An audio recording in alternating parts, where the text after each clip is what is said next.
Hello and welcome to the 20th episode of the ExtremeHW Podcast. Today we have a more rotund house than usual. Haha, yes. Rotund.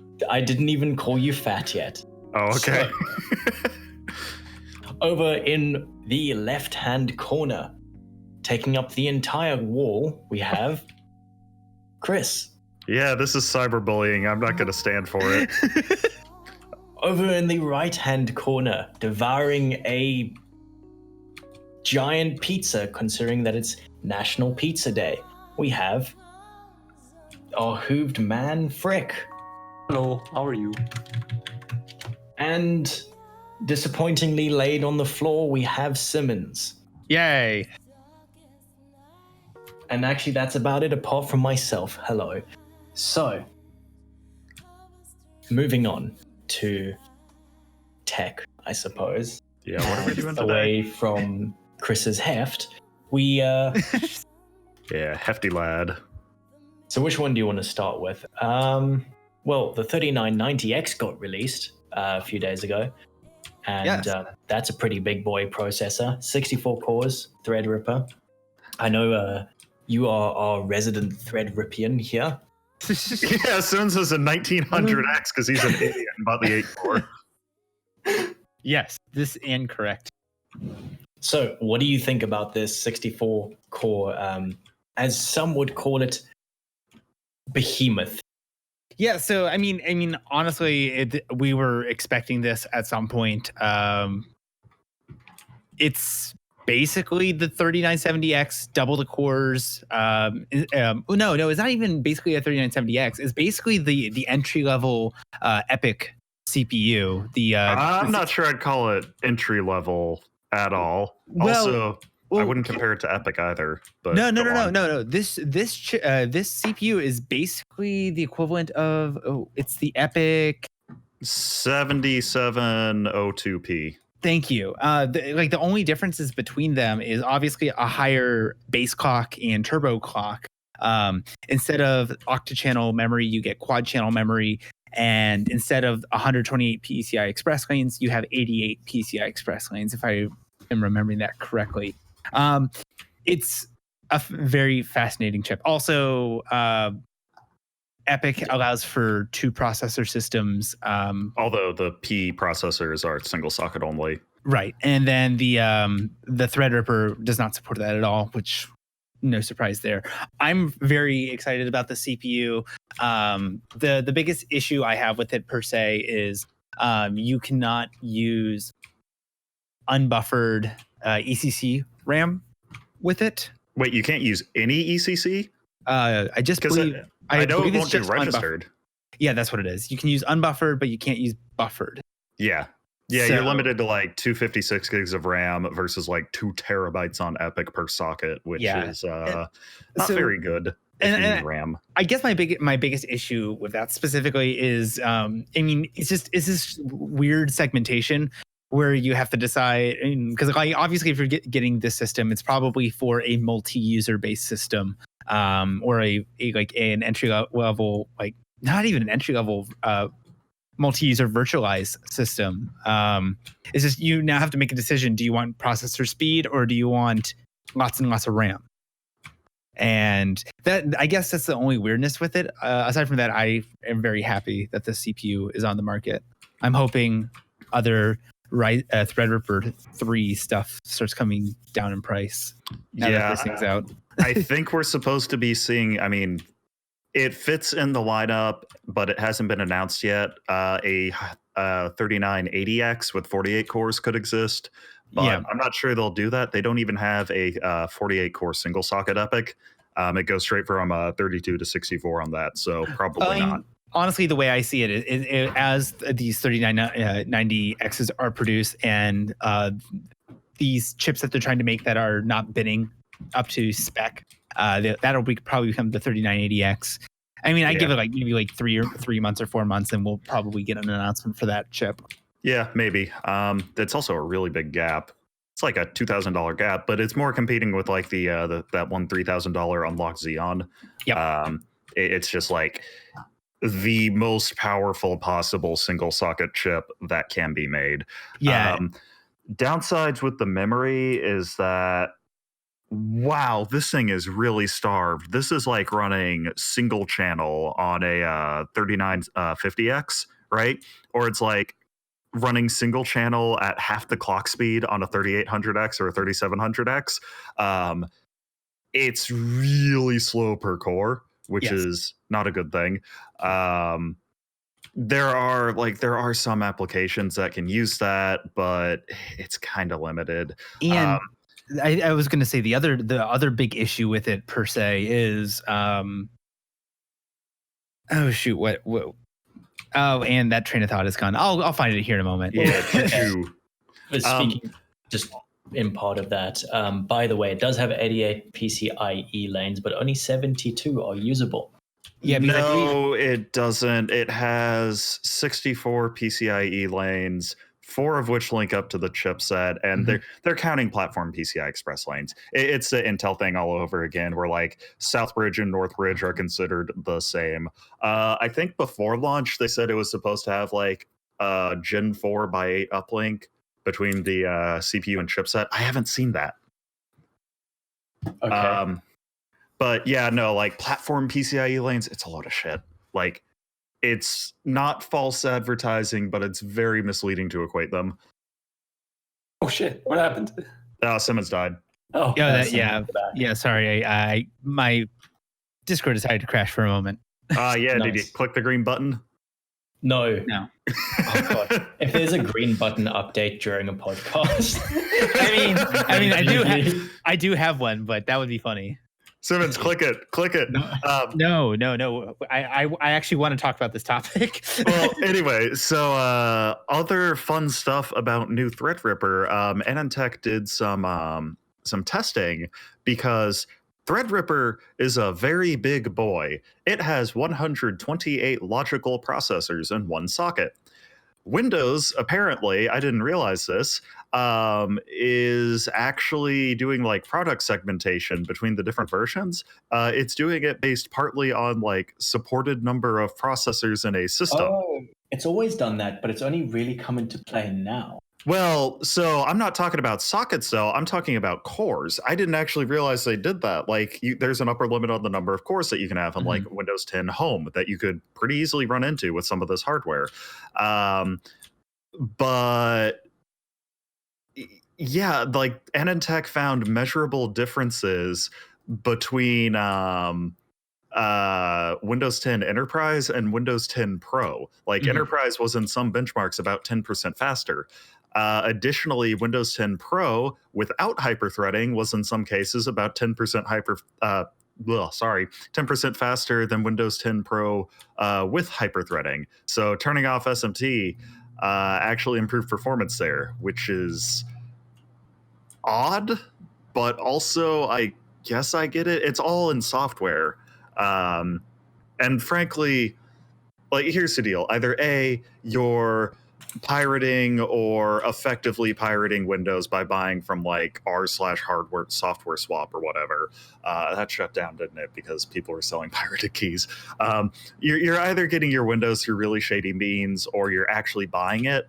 But in either case, that's so little money when you're building a system with a $4,000 CPU that it basically does not matter. Right. Did you get it for free for a while if you already had like a Windows 7 license?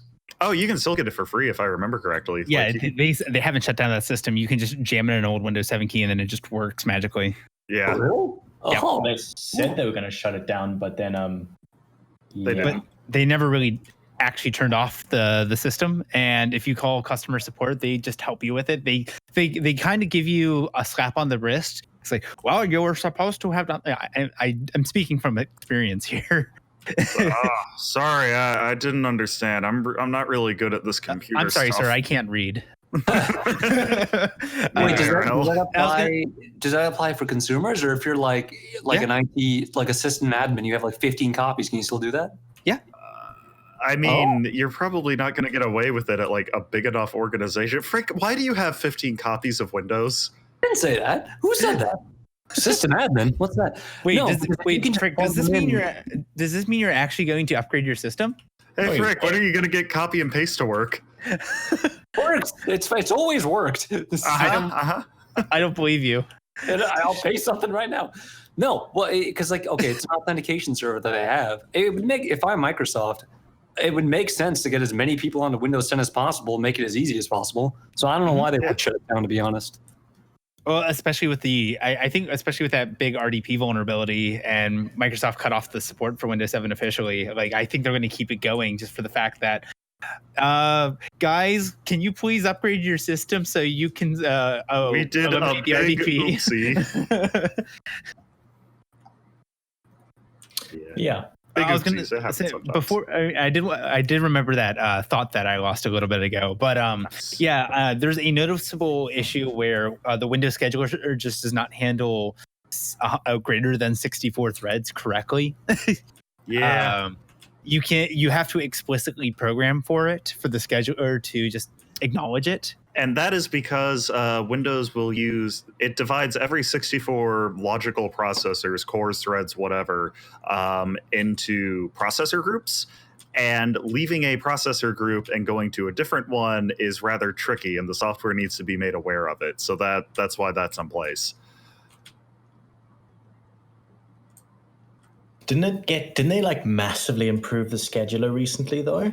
Probably. They did, but then something, I know my brother was having issues with, he just recently purchased a 30, it's the 12 core 3000 series. 3900X.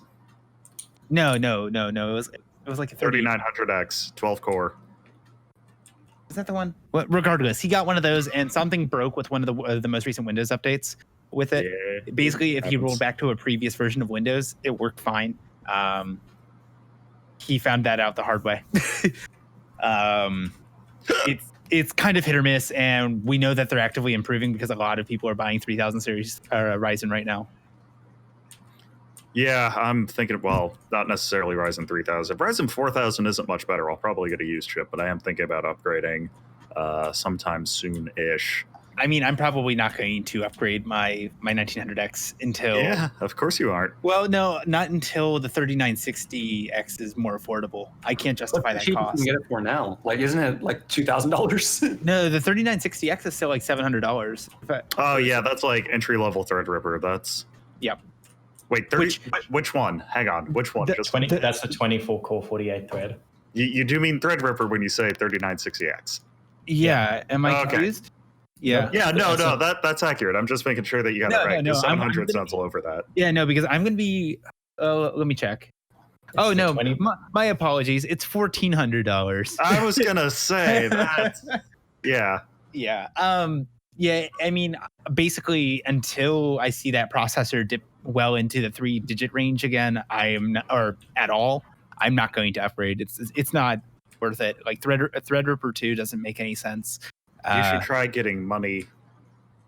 I will be doing that soon, hopefully. Yeah. So, moving on from the 3990X and Simmons' weird obsession with Threadripper. Fine.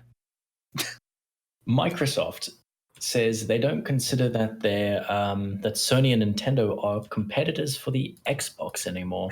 That's not what they said at all, Alex. Stop trolling and intentionally misreading things. I'm going to hit you in the face. Fake news. Why is this from the BBC? Why are we looking at the BBC here? Nobody knows gaming better than the BBC. You know what, Chris? You're reading this article now. I'm playing Factorio. Fine. I don't care. You're reading this article now. Live on the podcast. All right, here we go. Here's the headline. The headline is Xbox says Nintendo and Sony no longer main rivals. Microsoft no longer sees PlayStation maker Sony and Nintendo as the biggest competition for its Xbox platform. Phil Spencer, Microsoft's head of gaming. What's that? I thought I was reading this, Alex. What? Okay. I don't think anybody's stopping you. Alex was trying to interrupt me. Phil Spencer, Microsoft's head of gaming, says he now considers Amazon and Google as his top rivals because of their cloud computing infrastructure. Cloud gaming tackles some common frustrations experienced by players, but introduces some issues of its own. But Mr. Spencer says his traditional rivals, Nintendo and Sony, were out of step with the future of gaming. When you talk about Nintendo and Sony, we have a ton of respect for them, but we see Amazon and Google as the main competitors going forward, he told Protocol, a new technology news website. That's not to disrespect Nintendo and Sony, but the traditional gaming companies are somewhat out of position. Or in other words, Phil Spencer is a big dummy who thinks that cloud gaming is actually Relevant. workable. Yeah, I still don't see it being workable, but a lot of stupid console fanboys got they didn't get angry about it. They got smug about it. They got really smug about it. Like, oh, look at that. Microsoft says the Xbox is worse than the PlayStation. Like, no, that's not what they said at all. What they said is there's a brand new kind of game console and experience that they are now competing with because cloud gaming is a thing now. Yeah, everybody misread that and was like, Microsoft thinks that Sony and Nintendo are old-fashioned. Well, I mean, to be fair, Nintendo is pretty outdated. I mean, they are, yes, but the problem is Nintendo, that they've got the market that it doesn't matter. Yeah, I mean, yeah. So I think that's a fair assessment. But if you're gonna look at the one thing that both Sony and Microsoft do well, I mean, now you gotta think about, okay, now Nvidia and Google are tantamount to rivals of Microsoft. I've used Stadia a couple of times, and by the way, Google hasn't posted anything new about Stadia since it launched. I don't know if you guys are aware of that. They posted like nothing significant update wise. Yeah, because it exists and it didn't work really well, but they'll just they're going to support it forever because that's how they be. They're not going to support it forever. They supported Google Plus for years. I was going to say. But Frank, that's the key word: supported. They killed it off eventually. Here's the deal: when Stadia got announced and they were like talking up the specs for it, it was like, we got this much teraflops of GPU and this many CPU cores and this much cache in each node, which was like honestly a very silly amount of information if you think about it for a friggin' cloud gaming service. I think I figured it out. It was like one particular Vega GPU and just a basic Intel Xeon. Like, if you look at the hardware, this isn't gaming hardware. This is AI hardware. This is for machine learning. And they're just experimenting with their cloud gaming on top of it. Because if Stadia flops, it doesn't matter at all, because that's probably not what this hardware was intended for in the first place. That's my conspiracy. I don't know if it's accurate. What are you talking about? Stadia is the future. Oh, yeah, you're right. I checked out just to make sure. Apparently, a few days ago, there was a new update to Stadia, and they're announcing a free tier that's going to be coming soon. Oh, boy. Oh, boy. That's what we want. In a few months. So, there you go. There's your Stadia supposed to be free tier at launch. What are you talking about? I don't Stadia.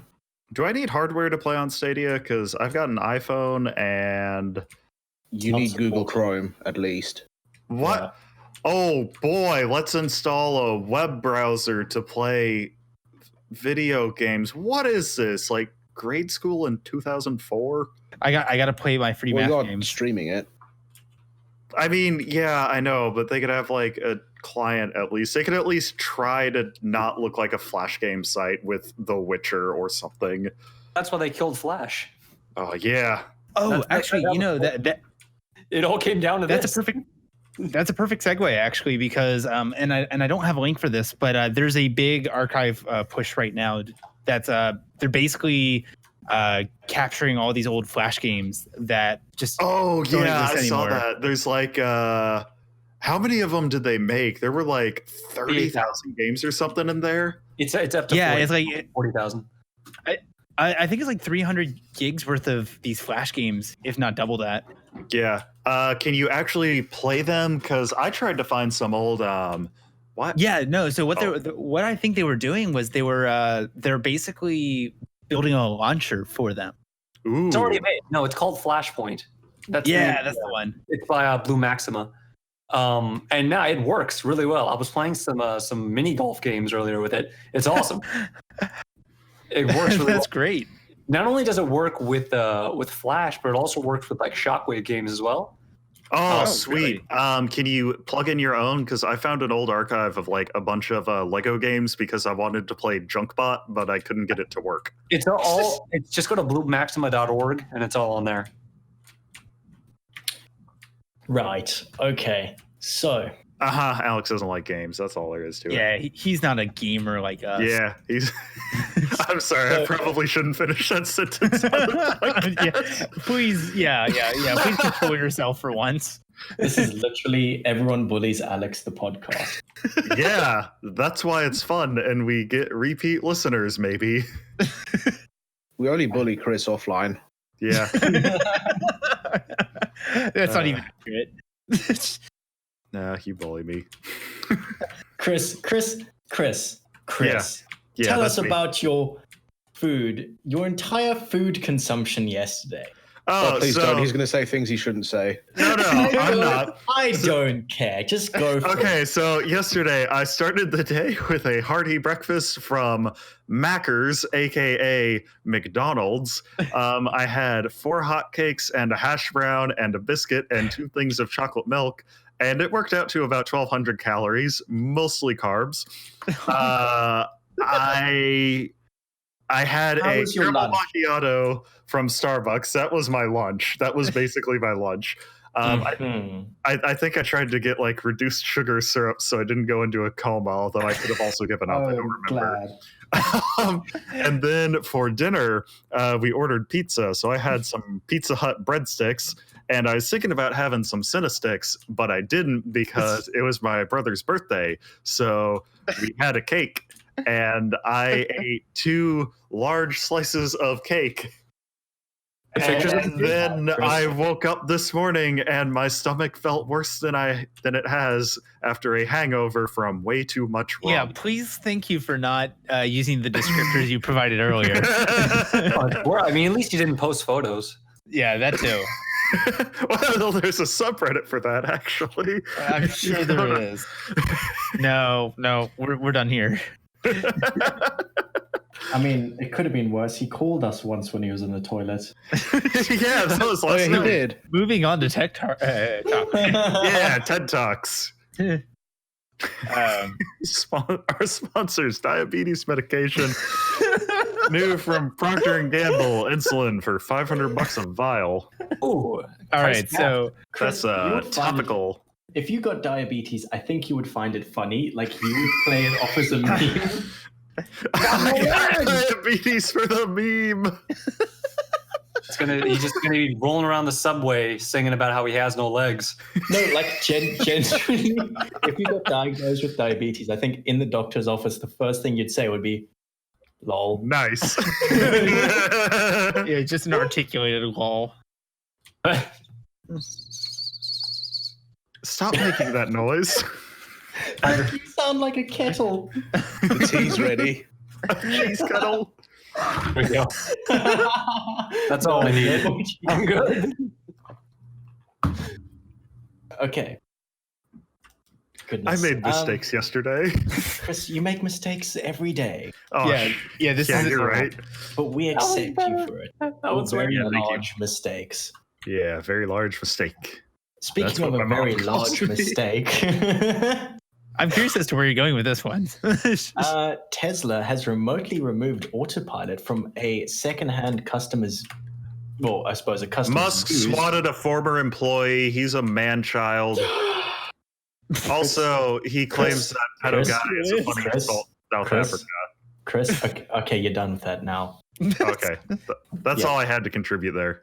No, I realize this. You got to get it out of your system. Now Yeah. you're done with that. You can go back to. Alex is like, I'm gonna edit it all out anyway. So, going back to it, Tesla remotely removed autopilot from a customer's used vehicle. So the guy bought the car secondhand. It had autopilot on the Model S, I believe, 75D. And they did a quote-unquote audit of their stock of what shouldn't have autopilot, I'm guessing. And his car wasn't actually supposed to have autopilot when it was sold to the previous owner. So they removed it remotely. And that's pretty rude, to be honest. Yeah, bought it- cars, they're phones with wheels now. Yeah, he bought it from a third-party dealer. I suppose directly from Tesla because it was on an auction in November of 2019. Yeah, it was at the auction And they added the autopilot feature to demo it, and they meant to remove it but didn't. The third-party dealer bought the car, sold it as having the autopilot feature because it did at the time, and then And Tesla did the audit and found that it had autopilot when it shouldn't have had. And because Tesla has such a weirdly culty fan base, that's not going to do much for their PR, is it? No, I've seen a lot of people defending Tesla doing this on Reddit. It's just business, guys. It's just business. Advertise a feature and then Chris, yoink it. you're just going to spout random stuff. Andrew, what would people on Reddit say? How were they defending this choice? By saying it wasn't added like on purpose, like they added it by accident and just forgot to remove it, and how these How does that features are neat and we should justify be it? grateful for them. I love the defense of something like this, where it's, to be frank, it's very clear cut in terms of like, if Toyota accidentally sold you the Mac, this happens actually a lot. If they accidentally sold you like a hardware feature, they literally could not remove it. But because this is software, that's No, the but- issue. But so take it into software. You can get cruise control as an option, right? That's essentially just a software thing to keep the car at a single speed, or radar, I suppose, is actually harder, but just cruise control, right? Keep it at a single speed. All the stuff's going to be in there. It's just going to be the ECU programming or telling it can or cannot do it. Mhm. And probably the button. Let's just assume the button is there anyway, or it's like through the infotainment or something. Toyota or whoever wouldn't actively remove it. I don't think they'd ever even audit it to see if a car came with it or not, because it doesn't really cost them anything. No, but to I think do it's one it. of those situations that the precedent that Tesla is just doing that now. I think as more of these various other manufacturers' vehicles are just fully integrated Internet of Things devices, I feel like this is going to God. start I happening. hate that Hey, term so much. Just remember, the S in IoT stands for security. There's no S, you idiot. Exactly. There you go. I That read, was Yeah, actually I'm just pretty going to good. delete that section of the You know- podcast. you know that was actually a great joke. Yeah, I didn't come up with it. I figured. Alex, did you and Cynical plan this before the show? No. Yeah, 100%. Oh yeah, you're right. Abbott and Costello routine? Yeah, no, it was very nice execution, Chris. Well done. Mhm. Yeah, we did it, Reddit. So My favorite bit about Tesla's advertising actually is that, I don't know if you guys have seen this, but you know those big sheets they put on cars? They do it like mainly in America, where it says like, these are the options that are featured at, this is the MPG it gets, this is what you're saving per year for the. It actually gives an MPG for electric cars on there. we talked about this. So we didn't talk yeah, about it on the podcast, I don't Oh, think. right, yeah. No, You I can- think we've ranted about this a lot offline.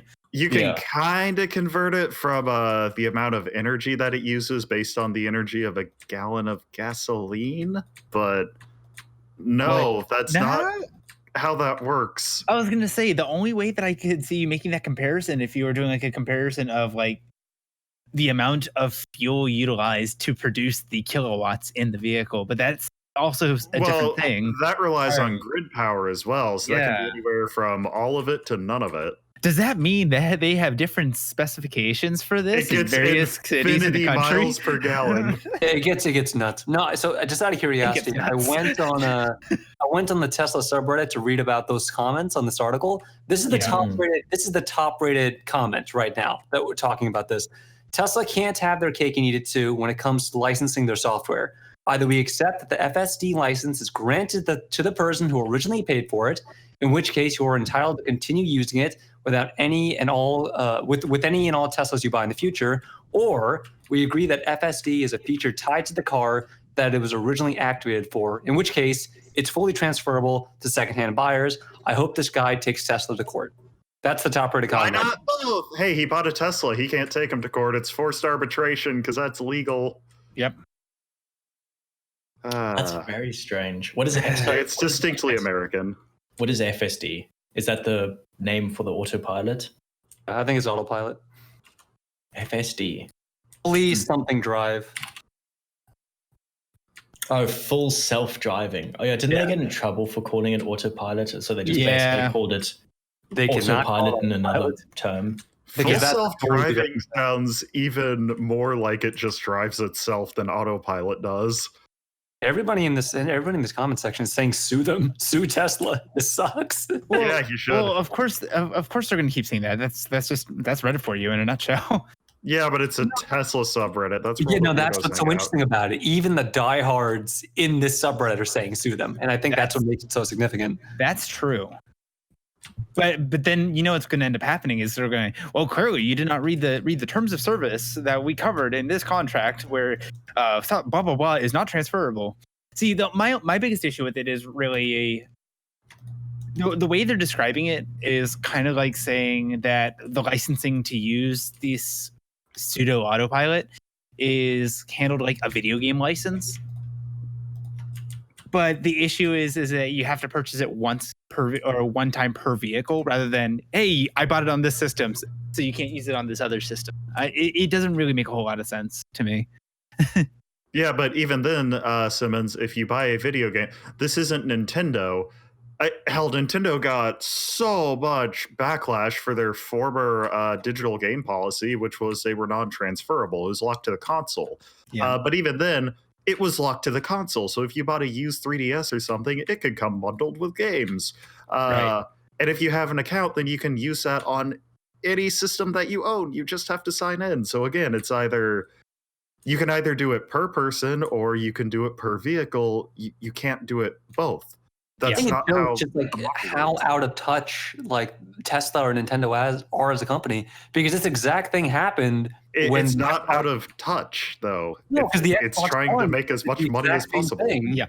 With this, where you had to use like a downloadable code they were gonna like, oh, you can't have used games anymore. It's always tied to an account using this code, and that's it. And they got lambasted for that. And then Nintendo and Tesla do principally the same thing. It doesn't make any sense.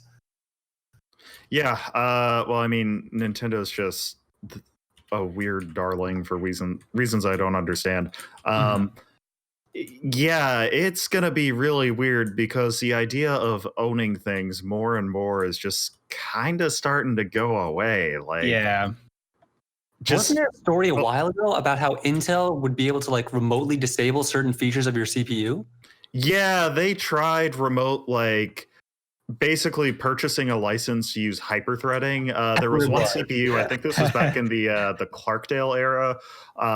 You could upgrade from a Pentium to an i3. It would unlock hyperthreading and give it a 100 megahertz overclock.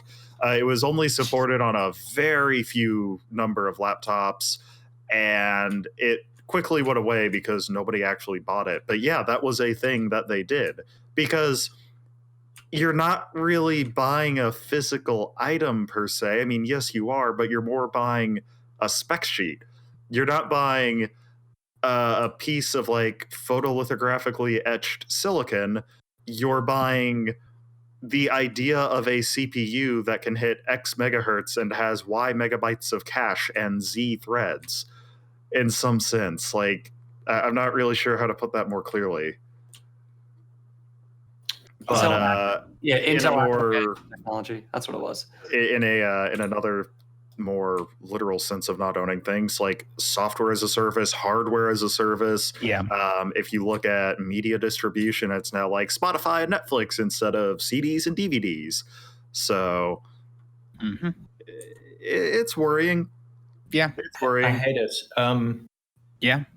I mean, even if you own and I think the same argument was being made a while ago when people had video games or something or CDs and music. Even if you own a physical copy of it, that doesn't mean you own what's on the disc. That means you own a license to use it. Yeah. I mean, just look at last week, Disney, or not Disney, but a legal firm acting on behalf of Disney, since they sent like whatchamacallit, they sent a bill to an elementary school for $250 for a public showing of The Lion King, by which I mean a parent bought a copy of The Lion King and showed it to their kid's class.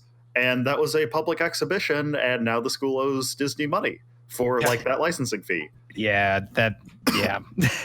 To be fair, the CEO of Disney apologized for that, but yes. Oh, there's actually a follow-up. That's good. Shouldn't have done it. Yeah, still the context is not great. Yeah, it doesn't look good. But yeah, no, that's just a thing.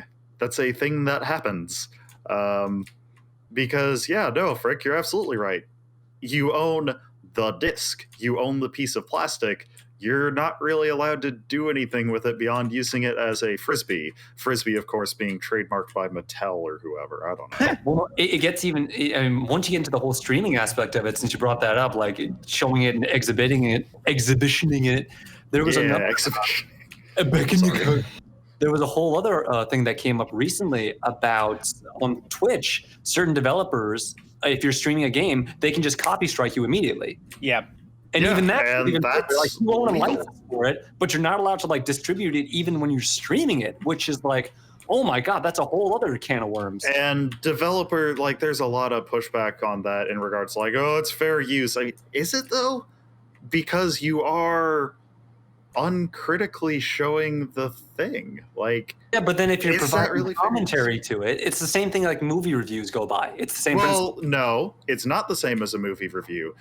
It would be like, you know how Riff Tracks distributes like the audio only? They don't distribute an edited version of the film with their audio like in the sound files of that movie. It's because they don't have the rights to the movie. They're allowed to, talk about it, and under fair use, they can refer to like trademarked or copyrighted characters because, yeah, why not? That's transformative. But they can't just like talk about whatever, slap their audio on it, and then just download like an MP4 of the film.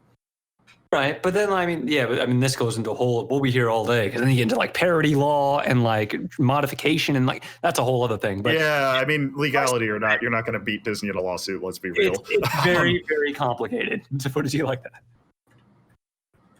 Yeah, that's the unfortunate thing about the American law system. Just be bigger and have more money, and you'll win. Yeah. That's how a lot of these big companies win. If you a while ago, I won't. Swim, someone who isn't me, was got a couple of notices from a certain company about downloading a certain thing, and it turns out this particular law firm, these notices were sent out to everybody who downloaded a certain thing. We don't need to talk about what it was or when it was done. It's just, and of course it's peer-to-peer sharing, so they have a list of the peers. The point is, something got sent to someone saying you downloaded this. Or actually, better example, something got sent to someone saying you bought this counterfeit good, because that actually did happen. I bought this good from Wish, right? And it was like, it was a replica of this shoe, right? This certain specific shoe. I got a notice from a law firm, and the law firm says, hey, look, you infringed on Adidas's trademark or like copyright or something. You have to pay us $500. Like, this is the fine for $500. This is what you owe us. I don't think that even works for like the buyer of a digital good. Well, Does no, that even I'm hold up legally? To the seller? No, it was a law firm on behalf of of Adidas that sent me the letter saying you purchased counterfeit goods or something like that, and now you owe us $500. Because here's the thing. And it was really sneaky how they did it. They can't fine me for buying this because, number one, they don't know if I bought it. Yeah. Or number two, they have no idea who did or how it was shipped to me. All right? They can't do that. What they can try to do is when first of all, they took it away. They destroyed it, supposedly, when it was delivered. But what they can do is they charged me for having it be stored. So basically, it got to the airport or wherever it got to. Customs called up some like lawyer from Adidas. The lawyers and the legal team from Adidas came to the airport.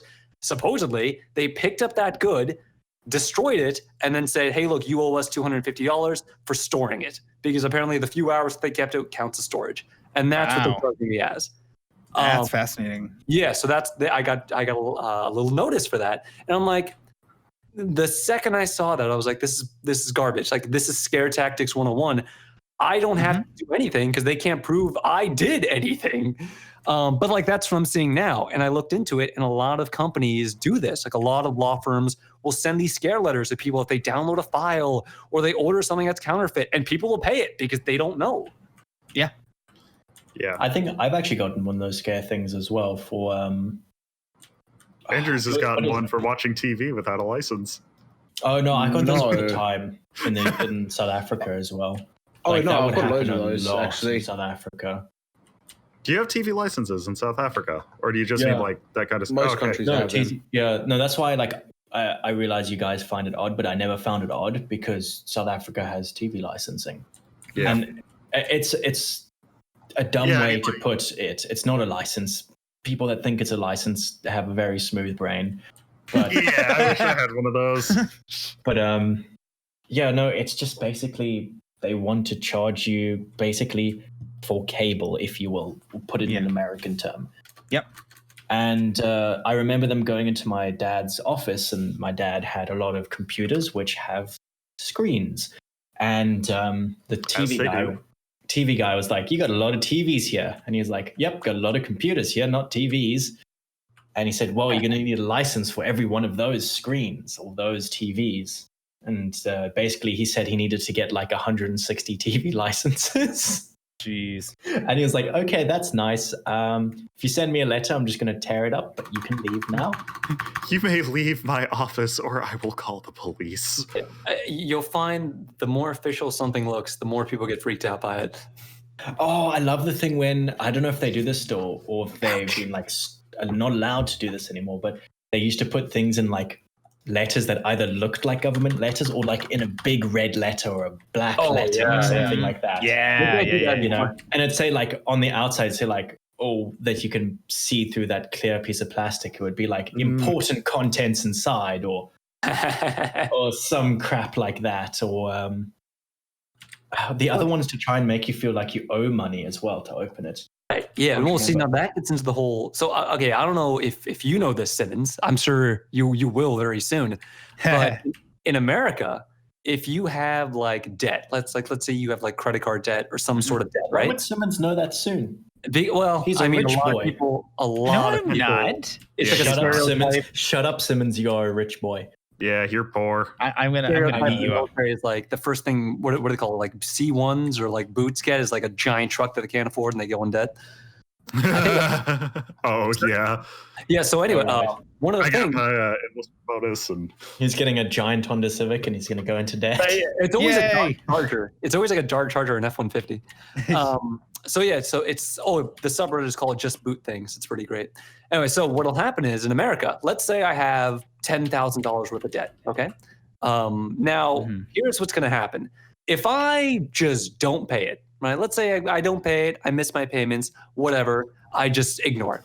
What they're going to do is first, the interest rate's going to go up, right? So it's going to keep compounding and compounding and compounding.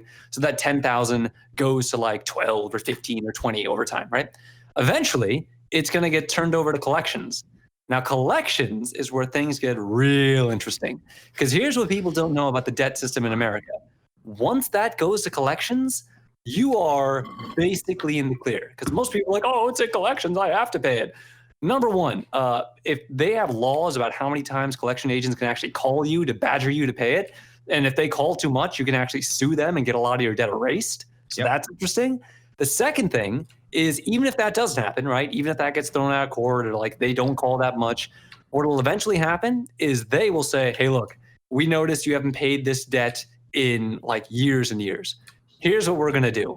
We are going to settle this 10,000, 20,000 debt with you for whatever you can pay. And now here's where you can get real nice. You can say, well, they'll ask you, how much can you pay a month? You're like, well, I'm going through a whole lot of things right now, man. I don't know. I can maybe do $3-5 a month, and they'll accept it. The reason being, as long as you're trying to make an effort to pay this debt, you can effort debt for whatever you want, and they'll settle. They're going to do something called debt settlement. Essentially, what that 10,000 to 50,000 is going to go down to like 2 or 3, if not less. And eventually, that just gets wiped. As long as you make an effort to pay, it'll go lower and lower and lower until it's completely wiped. And that's how you can beat the debt system in this country. There is one downside to it, though, and that is you're going to go bankrupt doing it, and your credit will be destroyed in the process. Yeah, your social credit score. I figure, I mean, the credit score is a pretty easy thing to game anyway. And even then, you can just like build it back up anyway once you like announce like Chapter 11, Chapter 7, all that stuff. So for all those wondering that are like drowning in credit card debt, I'm not saying don't pay your debt. So I'm saying on this episode of American Legal Tips, I'm saying Frick. negotiate. Thanks, Frick. That's way better than everything Dave Ramsey has ever said. Learn to negotiate. That's all I'm Jesus saying. Christ, That's all I'm Frick. Yeah. Frick. We might need to have a conversation about what we should and should not talk about on the tech podcast. I really feel like we should cut this out, but also it's Frick, so I don't feel like anybody actually takes him. So I don't know. All legal. Everything I just said is completely legal. There's nothing illegal Disclaimer, about it. we do not suggest you do this or do I'm not not do saying you this do. No, like I said, I'm not saying you do it. I'm not saying this. Frick is not telling you what to do. He is advising of a process which he believes he is aware of. Yeah, He maybe believes he is aware of. 100% legal routes that you can No, do. Frick, we're don't. done. No, Frick, it's Frick, not we're done. 100% legal. Frick believes that it's 100% legal. Everything is your opinion there, Frick. Yes, that's right. Yes. Speaking of opinions, Yeah, I have them. I also have a butthole. What's your point? Thanks, Chris. Buttholes, they're like opinions. Everyone has them. Anyway, Thanks.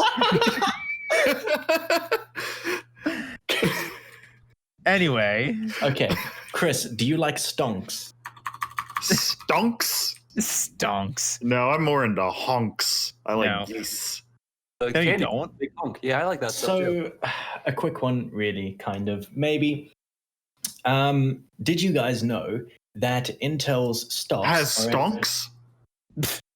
I hate you. Did you know that Intel's stocks are at an all-time high? Neat. Despite the NASDAQ? 14 nanometer and 10 nanometer and recycled Skylake and I guess So it's that's most trading issues. at a not 20-year 10. high. However, it seems like they're basically just using the recent, I don't even want to call it loophole because it was put into law, stock buybacks in America. They have several different sort of areas or key areas of their business. And if you actually look at their revenue, it's not looking good. So one of the aspects of or revenues of Intel's business is their data center group, DCG, which is their biggest. And, you know, server stuff, Xeon stuff, or Xenon stuff if you're 12 years old and forget how to read. Yeah, Xenon. That's an Xbox chip. And just completely side note, you realize the Intel GPU is XE, and that's the element for Xenon or Xenon. Yeah. So they could have a Xeon and a Xenon Ugh, I hate in a this. single CPU. I mean, a single system. Where are you going with this, Alex? Oh, that was just an interesting thing I noticed. Are you Anyway, sure it's interesting? it is to me. Oh, So, okay. you do chemistry or something. You should be interested about this. No. That's why he's not amused. Okay. Yeah. So their year-over-year growth, right? Let's. This is just the server side. So 2015 was about 11%. 2016, 8%. 2017, 10%. 2018 was 20%. 2019 year-over-year growth, 2%. Which means, well, very, very tiny compared to the previous years.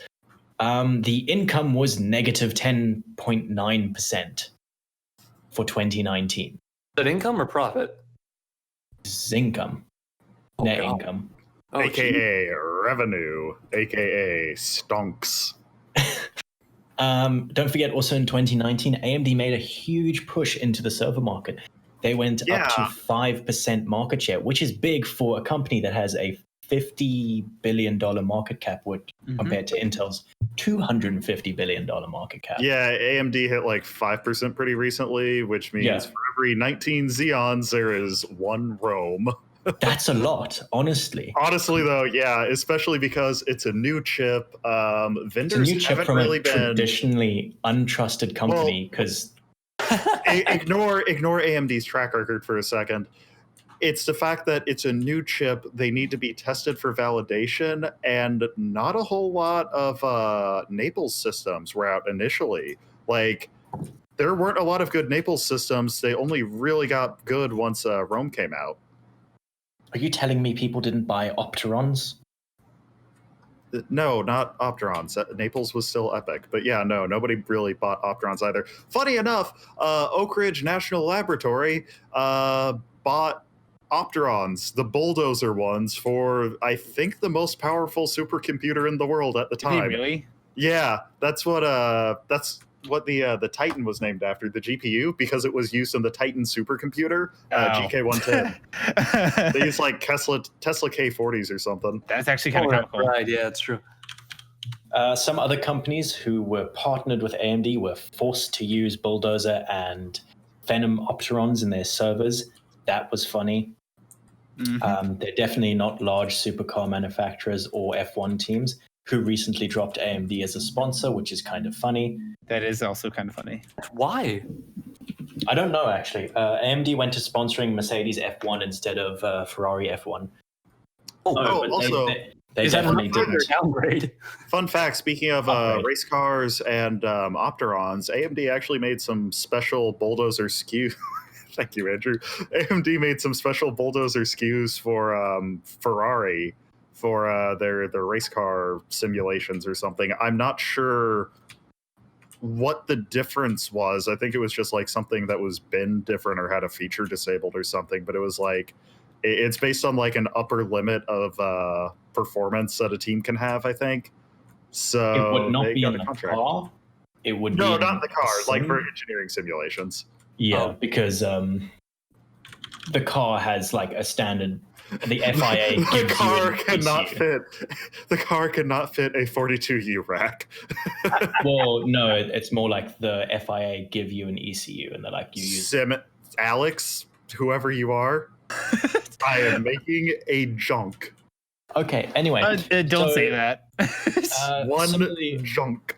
similarly along the lines with Intel's data center group, either down in revenue or not really increasing year over year. It's the exact same for their client computing group. Good old client. So yeah, so that's also from 2018 they were up 8.8%, 2019 up 0.4%.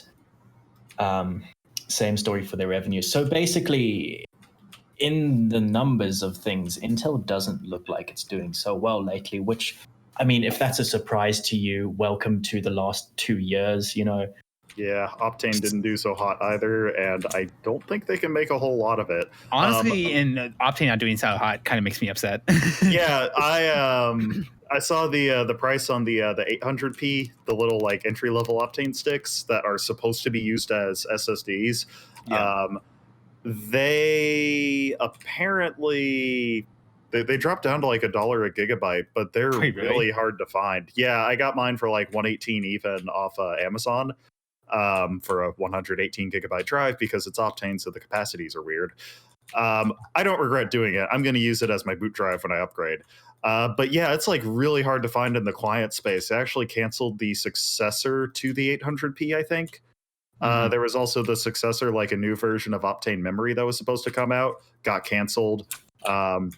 It's really disappointing because Optane is nifty tech, and I like it. This is actually the second Optane drive that I bought because I bought one of the Optane Memory drives, like a 32 gig gum stick, and I've got Firefox on that, and the internet feels faster now. Good. I'm What? glad. Yeah. The internet feels faster. Yes. It's a joke. No, it's not. It actually does feel Oh. faster on Optane. My browser feels faster. My DNS. Yeah, pretty much. Look, shut up, Simmons. Oh. I thought you were going to say I'm an idiot, but Yeah, I absolutely am. I'm also Okay. using it as a scratch disk, but you know, whatever. I mean, whatever. I just figured I'd put Firefox on it.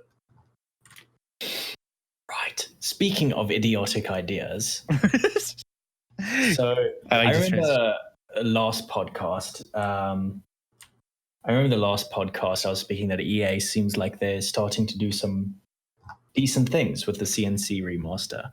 Did Well, they do the opposite of that? They reminded me that they're still EA.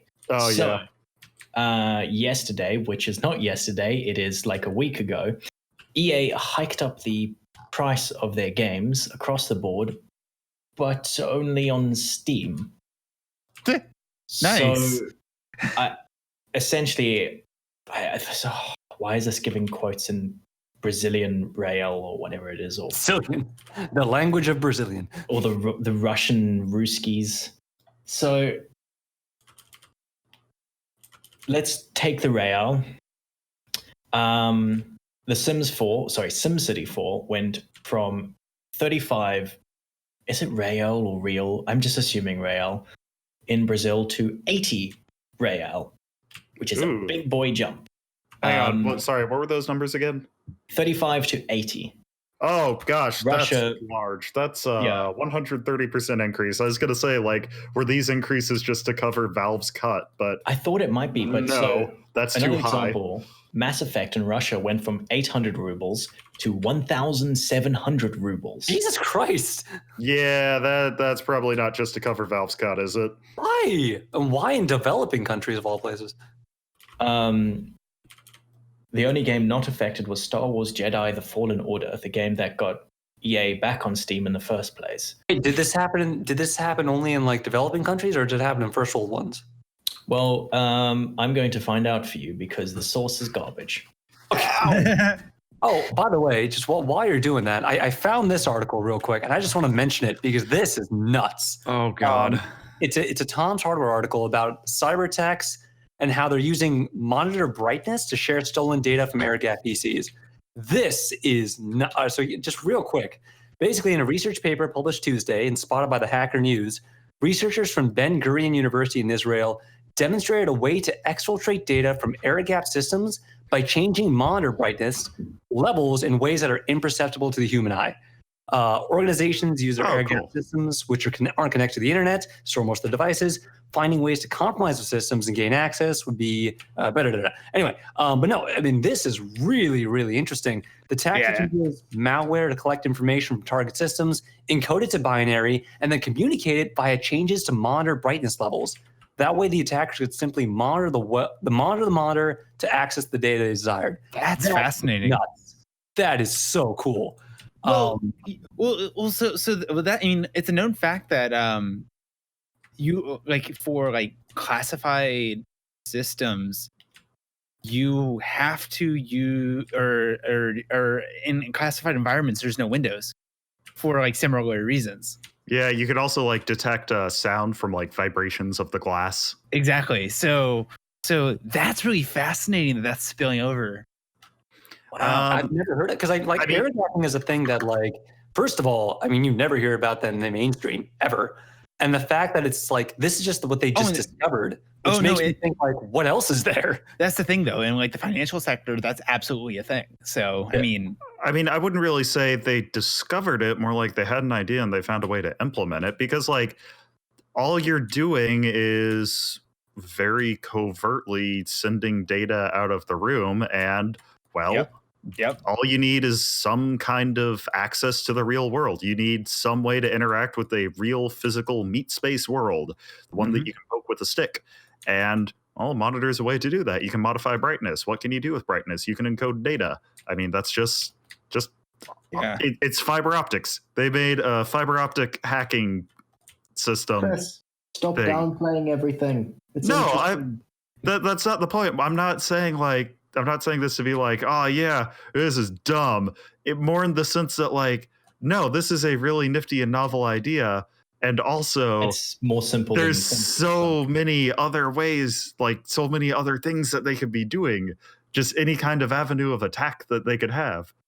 Whatever. You're being mean to me. Stop cyberbullying. I'll be mean to the researchers unless that journal is open access. So the EA hikes up price.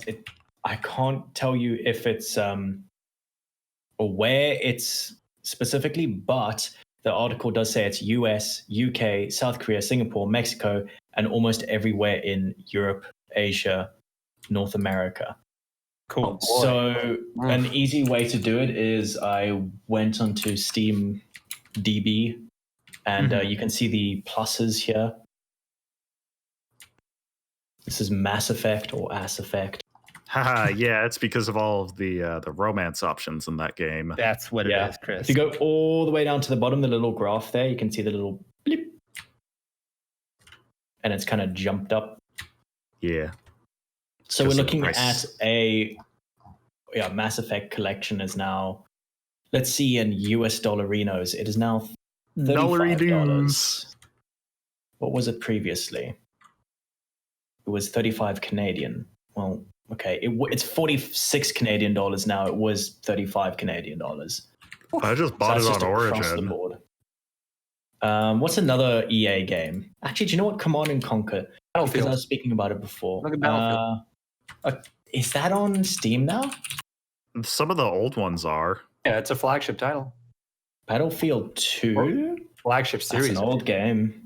Yeah, they stopped doing it. I remember Mass Effect Company. 1 and 2 were on Steam, but 3 never was. How about Battlefield 3? That's too bad not because on. Mass Effect 3 was the best one in the trilogy.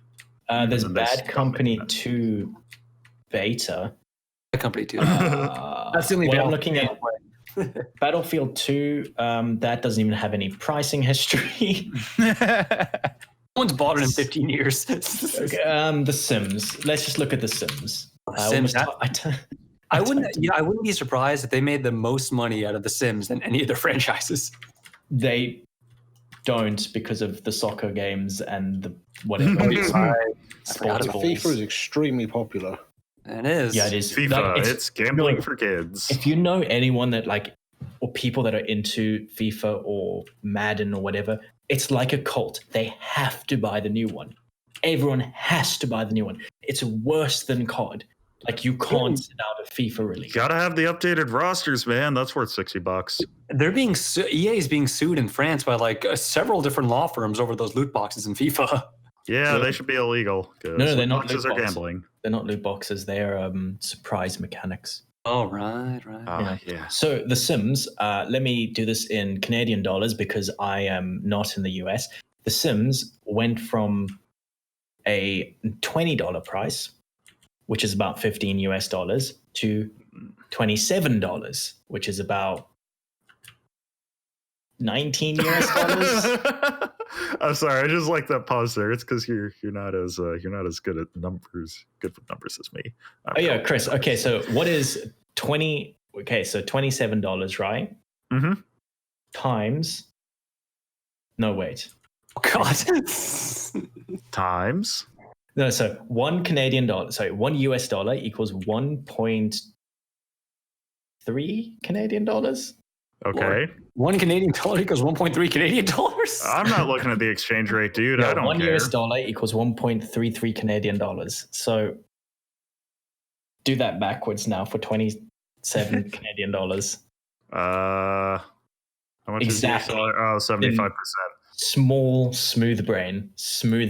Wait, no. What are you asking me to do? How much is 27 Canadian in USD? Yeah.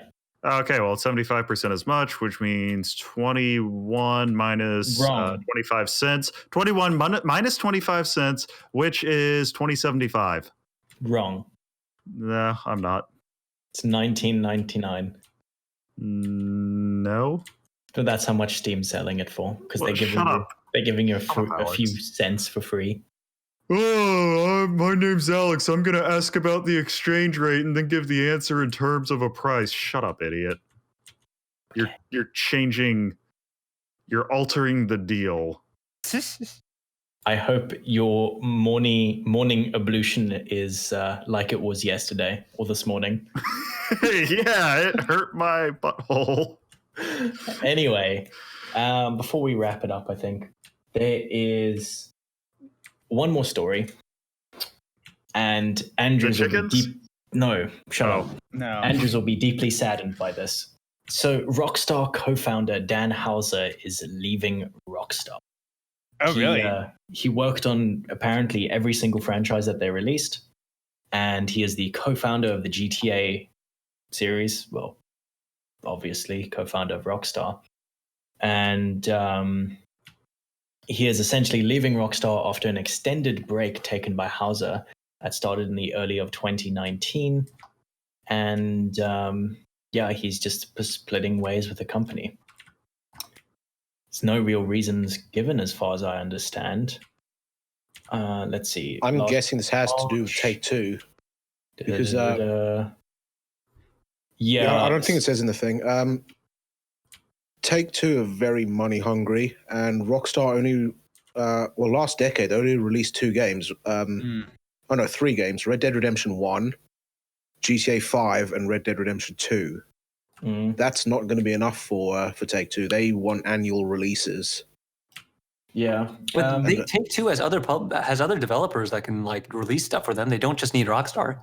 Yeah, but they want to make as much money as possible. Dude, Rockstar games are consistently like the best-selling games of all time. What more do you want? They want that annually. You understand how money works? Yeah, they basically everyone wants a Call of Duty, or everyone wants a FIFA. A game that no one cares about. The reason that Rockstar games do the numbers that they do is because they're not released annually. So if you start releasing them annually, you're not going to get the insane numbers that you think you want. Frick, we're arguing like devil's advocate. We completely understand.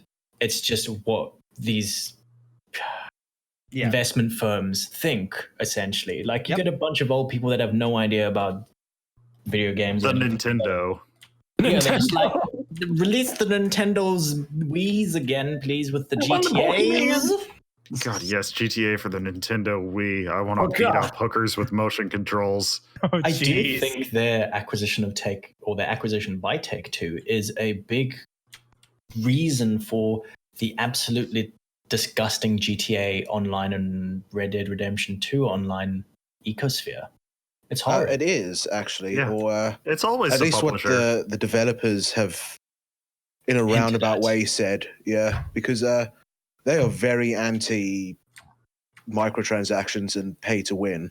Yeah, apart from before GTA 5's online and Red Dead Redemption 2's online, which is basically the same with horses, Grand Theft Auto. I can't think of GTA 5 ever being about microtransactions. Sorry, not GTA 5. They never released GTA. any single-player DLC. No, they didn't. They were planning on doing it. Apparently, they did record quite a bit for the single-player DLC. Oh no, it was an expansion pack. No, well, that's disregarding. You think about their history. Like GTA 4, they've released tons of expansion packs. Red Dead Redemption, they've released tons of one really good expansion pack. GTA 5, none, and I don't understand why. Yeah, I'd say. Have you seen how much money they made from shark cards in the first year alone? That's the sole reason why they abandoned the expansion for single player. GTA 5 earned more money than the entire MCU combined. Wow. It is the best-selling entertainment product in history. No, that sounds really wrong. Yeah, I think that's true. Yeah, no, it is the best-selling, not just video game, but like entertainment item in history. Now, it's not the best-selling franchise, that's Pokemon, but like in terms of one singular object, it is GTA 5. Or if not, I think it might be Red Dead Redemption. It might be now. No, it isn't. GTA 5 is still winning. They are consistently at the top of best-selling games. So is Red Dead Redemption 2 not like second or third? I thought they were pretty high as well. They're pretty high, but GTA 5 I think is still overall doing better than Red Dead Redemption 2. GTA 5 has guns and cars. I'm looking it up right now. Thank you for the info. So Red Dead Redemption 2 is the best-selling video game of the last 4 years. Okay. Who said that? It's not on Steam. Forbes. Forbes, bunch of nerds. That's actually interesting. Like, and actually looking at the reviews of GTA 5, it's really, really glowing. Honestly, I think it's the GTA I enjoyed the least. Was 5. I still haven't played the single player. I played it, and then before, I don't know when it was, but before they stored your games on Steam Cloud, I had them locally, reformatted my computer, and I lost all my saves. Oof. So when that happened, I was like, okay, I'm just going to go to online. And then we played online for a bit, and that's it. Oh, I'm looking at Steam right now. GTA 5 is currently the 8th best-selling game. And that's not That's overall. like 4 years later, 5 years No, later. that's right now.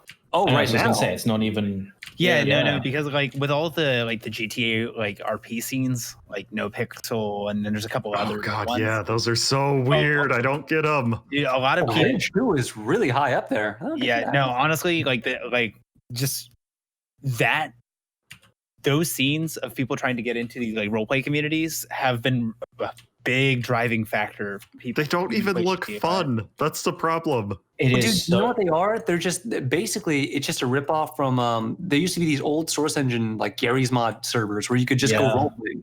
That's what Well, it's I mean- from. They just ripped it off from that. Yeah, and I feel like No Pixel got their started in like DayZ or something. That's silly like that. So it's not even like an original concept. And actually, come to think of it, it wasn't developed by Rockstar. I think that was just like a community mod. Wow, Yeah. Frick, role playing in a video game isn't an original concept. Hey, have you ever No, heard it's of the not. role playing It's- game? It's a very specific kind of role playing. It's not just like an RPG where you get a sword and like you find some lolly or something. It's not that kind. What, excuse me? Yeah, like a lollipop, you know. Yeah, okay. okay. Yeah, very illegal. But I think out of all the GTAs I've played, which is the GTA London was the first one. Vice City, I didn't play 4, but I did play. What was the one set in Chinatown or something? GTA Chinatown? Was Oh. China Wars, and then San Andreas. I would say it's between San Andreas and Vice City. Vice City was really sort of it had a great atmosphere to it, but San Andreas was like more fun. Jesus Christ. Okay, so I just found this article. This is the newest article. It just got released a day or two ago. Grand Theft Auto Online is supposed to have its most profitable microtransaction year ever. GTA 5 is the most successful game of all time. Its popularity keeps growing. In the latest financial report, Take-Two says GTA Online had the biggest December ever and a record year-end quarter, both in terms of player count and profit. See, It's the that's the year- thing. I don't get. How is it like Dude, increasing in Look at popularity this, after these this numbers are long? insane. Grand Theft Auto Online grew 54% over the past few months. What? Yeah. How No, is that? and How? I'm so- going to say that's one of the big driving factors is probably the roleplay scene. Also, you're looking at a percent from, it's probably not from its all-time high, but it probably was going down a bunch, and then this RP scene brought it back up. Ah, that could do it. Can you believe Take-Two tried to stop that from happening? What? Why? Yeah. Because literally It's a gives them mod, money. That's cheating. yeah. Oh, Wait, what do they do? yeah. Yeah, No, Take-Two, 'cause you need they to do try to shut down OpenIV or Open4 or Oh, I whatever it remember is. that. Yeah, I remember that. Yeah, you need that in order to install all these role-playing mods. Did they? So, but it didn't work, right? Because it's clearly still up. Well, Oh yeah, no, they retracted the lawsuit and Because Take yeah, down they notice. realized it. They're like, "Oh, dude, we're making way too much money off this. We can't do this." no, Smart I thing to think it do. was actually Rockstar who told them to stop. wow. 'Cause, Hang Rockstar on. said multiple times, like, you can mod our games any way you want as long as it doesn't affect online. It's always the publisher's fault. Never blame the devs when this happens. It's always the publisher. Yeah.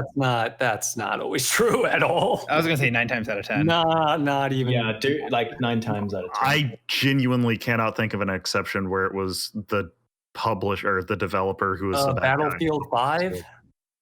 What happened with Battlefield 5? Oh boy, let's not get into that. I'll just say Battlefield 5 and leave it at that. Was it the woman's in my Well, let's video move on. games Let's are move on. bad? Hey, It was what's trying to next, retcon Alex? What's next on the World other War document? II. Oh, I think it was Battlefield 5 trying to retcon World War II. Was that the Yeah, one? there was a lot of things that DICE themselves not only did, but they doubled down on hard. Oh, I found out the origins of DICE. It's actually pretty interesting, and I found this through been watching a lot of stuff about Command and Conquer since the remaster thing. DICE actually originates from Westwood, because when they bought Westwood and they split one branch off of Westwood, you know, the RTS company, to make an FPS, and then that slowly evolved into DICE, which is, I don't know, I found that interesting. Probably no one else does. Yeah, it's okay. I'm listening. I know, but you never process it. Yeah, you're right. It just gleams straight off your smooth brain. damn. Smooth brain. Wait, he Yeah, has it's a good smooth brain? for deflecting things. Yeah, that's why I'm not sad anymore. Yay! Congratulations. Yeah, when his Yeah, brain sucks. frankly it traps on like all the feelings and stuff, it's kind of bad. Yeah, it Yeah. reaches a critical mass, and that just kind of. Chris, you're reaching critical mass. Shut up, Alex. Also, nice. Damn. Oh goodness. So, something about chickens. What's the deal with airplane food? Haha, yeah, airplane food. What is? Did you guys know this? The CEO of Nvidia is the CEO uncle. of airplane food. The CEO of Nvidia is the uncle of the CEO of AMD. Oh my god, Oh, that that was floated just- around a year ago, and that's What? it's not What really is accurate. That's not It's not valid information. It's Okay, true. so Frick will tell you. We'll tell you afterwards. So, When a mommy and a daddy. No. Oh wait. no, wrong talk. Oh okay. thank you everyone for listening to our insane ramblings. And if you've made it this far, I want to know why. What is wrong So- with you people? I want whatever you're having. Oh crap! That reminds me. So actually, before we leave, Extreme Hardware is they're doing a giveaway still. Giveaway. Yeah, we Dude, honestly- need to be talking about that. No, but the funny thing is, Bunch of podcasts. literally, The not first a, thing in the podcast notes in big letters. not a single person is going to be listening this far. So, You don't know that. if What you if are they listening are? this far, Here's your insider tip. I'm tempted to like give out my phone number because No, because you don't want. Because then I would call you. I was going to say, Enterprise is going to call you. I mean, I know where he lives. if you're listening, Okay, no, hang we got to on. omit that part. No, hang on. If you're listening this far, in either the YouTube comments, any of the other things that we do, like on Twitter or on Extreme Hardware, comment about. Just say that you listened to the end. Just say Oh, no, yes, no, I make it- listened to the make end. No. It's got to be funnier than that. Yeah. make it- What's the secret like spy word we can give them to tell us? Just say I have you have. no. Just say I have licked an ice cream on a very big skyscraper. Okay. Yeah. There you go. Yeah, that's a normal thing. No. that people- oh, wait, that's a point. I was going to say, if people listen this far, have them demand to hear the chickens article. Yes, No. if you've listened this, no, that's a good idea. If you've listened this far, we will tell you about the chickens. But you got to talk about you got to mention chickens. You have. You just weren't listening. Smooth brain. Yeah, Frick. Smooth What? brain. No, there's only room for one smooth brain in this podcast. What? Brain. Smooth brain off. Anyway, Oh, God. if you've also listened this far, you will know that Extreme Hardware is doing a pretty cool giveaway. They are giving away one thing per month. Wait, shouldn't you and- say we are? Well, Yes. we are giving away one cool thing per month, and this month it is a power supply unit, also known as a PSU. No, it yum. isn't. Yes, it is. Isn't it a PSU? No, Was the it's a ca- D series thing. No, I'm Oh, pretty sure the mini D frame. Frick, Or was the? no, Oh no, that's- no, no, no, it's a no. D frame mini. Literally in The D frame top- mini. It's Wait, oh no, wait, you changed it. Yeah. Yeah. Right Okay. there. No, I thought it was a PSU. No, it's I want the PSU. That There you was go. in my mind. March is the PSU. March is the one that I want. yeah, The no. D-frame mini is the one that Simmons wants because Yes. it looks like a roll cage. And funny enough, I heard you talk about that on last week's episode's recording. Wait, you listened to it? What's wrong Yes, with I you? did. Because I wasn't here yet, jackass. Why weren't you You had here? to catch up with all the lore. Yeah. So The anyway, Linus law. Anyway, yes, it's onto the D-frame mini. It's a pretty damn cool case. Zero airflow issues. Lots of crash safety rating. And put your PC in it, roll it down a hill, and the airbags won't go off. So I want something without any crash safety.